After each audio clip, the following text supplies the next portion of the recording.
மீனாவோட வெற்றியை நாமும் கொண்டாடுவோம்.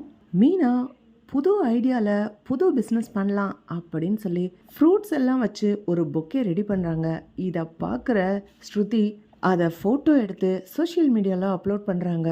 இதை பார்க்குற நிறைய பேர் இந்த ஐடியா ரொம்ப நல்லா இருக்கு, இதே மாதிரி எங்களுக்கும் வேணும் அப்படிங்கிற மாதிரி மீனாக்கு ஆர்டர் கிடைக்குது. ஒரு பர்த்டே ஃபங்க்ஷனுக்கு வர்ற ஒரு பெரிய கம்பெனியோட முதலாளி மீனா கொடுத்த இந்த ஃப்ரூட் பொக்கேவை பார்த்துட்டு, அட இது ரொம்ப நல்ல ஐடியாவாக இருக்கே, இதை யார் செஞ்சாங்க அப்படின்னு சொல்லி கேட்குறாரு. அவங்களும் நான் மீனான்ற ஒருத்தவங்க கிட்ட தான் பொக்கே வேணும்னு கேட்டிருந்தேன், அவங்க தான் எனக்கு இந்த ஐடியாவை கொடுத்தாங்க. பொக்கேவை கொஞ்ச நேரத்துக்குள்ளேயே கீழே போட்டுடுறாங்க, பூ கூட வாடாமல் இருக்குது. ஆனால் இந்த ஃப்ரூட்ஸ் வச்சுருக்கிற பொக்கேவை கொடுத்தீங்கன்னா அவங்களுக்கு பயனுள்ளதாக இருக்கும், உங்களை நினச்சிக்கிட்டே இருப்பாங்க அப்படின்னு எனக்கு சொன்னாங்க. இப்போ நீங்களும் இதை பார்த்துட்டு ரொம்ப ஆச்சரியமாக கேட்குறீங்க சார் அப்படின்னு சொல்லி அந்த அம்மா சொல்கிறாங்க. உடனே அவங்கள கூட்டிக்கிட்டு மீனாவை பார்க்கறதுக்காக அந்த பெரிய கம்பெனியோட முதலாளி வராரு. மா, எங்கள் கம்பெனியோட ஆண்டு விழா வருதுமா, எல்லா தொழிலாளர்களுக்கும் ஒரு சிறப்பான பரிசு கொடுக்கணும்னு நினச்சிருக்கோம். உங்களோட இந்த ஃப்ரூட் பொக்கேவை பார்த்த உடனே எனக்கு ஒரு ஐடியா தோணுச்சு, எங்கள் கம்பெனிக்கு ஏதாவது சிறப்பாக செஞ்சு தர முடியுமா அப்படின்னு சொல்லி கேட்குறாரு அவர். மீனா சொல்கிறாங்க, சார் நீங்கள் பொக்கேவாக சொன்னீங்கனாலும் நான் செஞ்சு தருவேன், இல்லை மாலையாக போடணும் அப்படின்னு சொன்னாலும் செஞ்சு தருவேன் சார் அப்படின்னு சொல்லி மீனா சொல்கிறாங்க. அப்படின்னா சரி, ஒவ்வொரு தொழிலாளர்களுக்கும் இந்த ஃப்ரூட்ஸ் வச்சா மாதிரி ஒரு மாலை கட்டி கொடுங்க அப்படின்னு சொல்லி ஆர்டர் கொடுக்குறாங்க. எங்களுக்கு மொத்தம் 500 மாலைகள் வேணும் அப்படின்னு சொன்ன உடனேயே மீனா அதுக்கேற்ற மாதிரி பட்ஜெட் போடுறாங்க. முத்து சொல்றாரு, மீனா ஒரு நிமிஷம் வெயிட் பண்ணு, 500 மாலை கட்டுறதுக்கு தனியாளாக கட்டவும் முடியாது, ஆள் வச்சு தான் நீ வேலை செய்யணும். சம்பளம், பொருளோட விலை எல்லாத்தையும் வச்சுட்டு உனக்கும் லாபம் கிடைக்கிற மாதிரி பார்த்துக்கோ மீனா அப்படின்னு முத்து சொல்கிறாரு. மீனாவும் அதெல்லாம் கரெக்டு தாங்க, அதெல்லாம் போகவே நம்மளுக்கு 5 லட்சம் ரூபாய் கிடைக்குங்க அப்படின்னு சொல்லி மீனா ஒரு எஸ்டிமேட் போட்டு அந்த முதலாளிகிட்ட கொடுக்குறாங்க. பரவாயில்லம்மா, இவ்வளோதான் வருமா, நல்ல விஷயம்மா, எல்லா தொழிலாளர்களுக்கும் கழுத்தில் மாலை மாதிரி போடணும், பூ மாலை கொஞ்ச நேரத்தில் வாடி உதிர்ந்து போயிடும், பூவோடு சேர்த்து இந்த ஃப்ரூட்ஸ் எல்லாம் சேர்த்து வச்சு கொடுக்குறீங்க, பார்க்க நல்லா இருக்கு, 2-3 மாடல் எடுத்துகிட்டு வந்து காமிங்க அப்படின்னு சொல்லி சொல்கிறாங்க. எல்லா ஃப்ரூட்ஸும் வச்சா மாதிரி ஒரு மாலை கட்டி மீனா எடுத்துகிட்டு போய் காமிக்கிறாங்க. இதுவே ஆர்டராக எடுத்துக்கங்கம்மா, 500 மாலை வேணும் அப்படின்னு அந்த பெரிய முதலாளி ஆர்டர் கொடுத்துட்டு 2 லட்சம் ரூபாய் கையில் செக்காக கொடுக்குறாங்க. மீனாக்கு இதை பார்த்த உடனே அதிர்ச்சி ஆயிடுது. மீனாவும் முத்துவும் வீட்டில் வந்து அண்ணாமலை முன்னாடி சொல்கிறாங்க, மீனாவுக்கு இந்த புது ஐடியாவை வச்சு ஒரு பெரிய பிஸ்னஸ் கிடச்சிருக்கு, ஒரு பெரிய கம்பெனியில் தொழிலாளர்களுக்கெல்லாம் இந்த ஃப்ரூட்ஸை வச்சு மாலை கட்டி கொடுக்கறதுக்கு மீனாக்கு ஆர்டர் கிடச்சிருக்குதுப்பா, அதில் அட்வான்ஸாக 2 லட்சம் ரூபாய் கொடுத்துருக்காங்க அப்படின்னு சொன்ன உடனே அண்ணாமலை சந்தோஷப்படுறாரு. பரவாயில்ல மீனா, புதுசாக யோசிச்சு நல்லா வேலை செய்கிற, உன் தொழிலில் நீ முன்னேறிக்கிட்டு இருக்க அப்படின்னு சொல்கிறாரு. மனோஜ் இதை கேட்ட உடனே ஆணு வாயை பொழந்து அப்படியே சேரில் ஃப்ரீஸ் ஆகி கிடக்குறான். டே மனோஜ், என்னடா புணமாயிட்டியா நீ, இதை காதில் கேட்டதுக்கே இப்படி சொல்கிறியே, 2 லட்சம் ரூபாங்கிறது வெறும் அட்வான்ஸ் தாண்டா, இதோட எஸ்டிமேட் தொகை பெருசு, அதெல்லாம் சொன்னால் நீ என்ன ஆவ, ஆனால் இதில் மீனாக்கு கிடைக்க போகிற லாபமே 5 லட்சம் ரூபாய் இருக்கும் அப்படின்னு சொல்லி முத்து சொல்கிறாரு. சும்மா சொல்கிறீங்க, அதெல்லாம் இருக்காது, அப்படிலாம் இருக்காது அப்படின்னு சொல்லும்போது முத்து சொல்கிறார், டேய் போடா, உனக்கு தான் பிஸ்னஸ் பண்ண தெரியுமா, மீனாவும் பெரிய பிஸ்னஸ் பண்ணுற ஆளாக மாறிட்டா, அவள் சம்பாதிக்கிற காசை வச்சு கண்டிப்பாக மாடியில் நாங்கள் ரூம் கட்டிடுவோம் அப்படின்னு சொல்லி முத்து சொல்கிறாரு.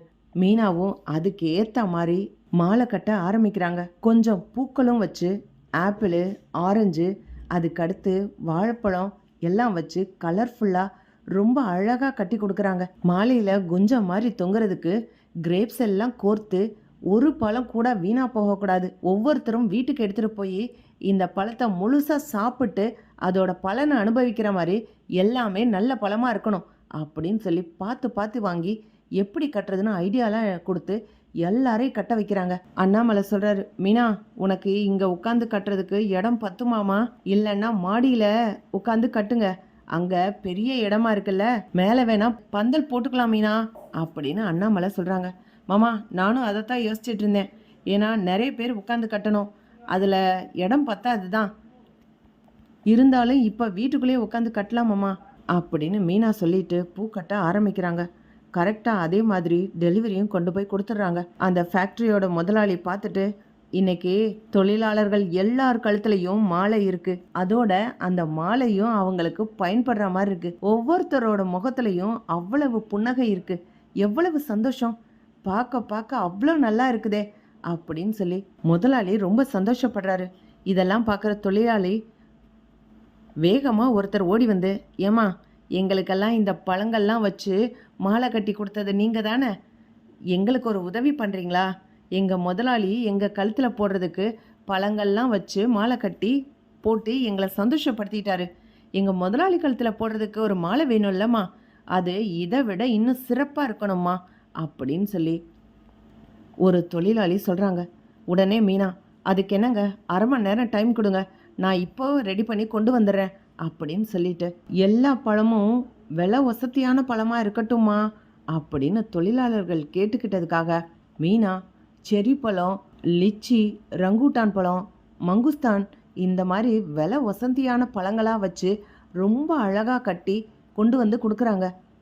தொழிலாளர்கள் எல்லாம் முதலாளிக்கு போடலான்னு போகும்போது அங்கே இருக்க ஒருத்தர் சொல்கிறாங்க, ஏன்பா பழங்கள்லாம் வச்சு கட்டின இந்த மாலையை கொண்டு வந்து இவர் கழுத்தில் போடுறீங்களே, இவர் போட்டிருக்க கோட்டோட விலை என்னன்னு தெரியுமா, அதில் கரை பற்றாது அப்படின்னு கேட்கும்போது மீனா சொல்கிறாங்க, சார் சார் சார் அப்படிலாம் எதுவுமே ஆகாது சார், பின்பக்கம் துணி ஈரமாகாத அளவுக்கு ரொம்ப சேஃப்டியாக பின்னால் கவர் கொடுத்து முன்னால் மட்டும் ஃப்ரூட்ஸ் வச்சு கட்டியிருக்கோம் சார், எந்த டேமேஜும் ஆகாது சார், துணியில் கரையும் படாது சார், நீங்கள் உங்கள் ட்ரெஸ்ஸை அழுக்காகாமல் பார்த்துக்கலாம் சார், இந்த மாலையால் உங்கள் ட்ரெஸ் ஒன்றும் அழுக்காகாது சார் அப்படின்னு மீனா சொல்கிறாங்க.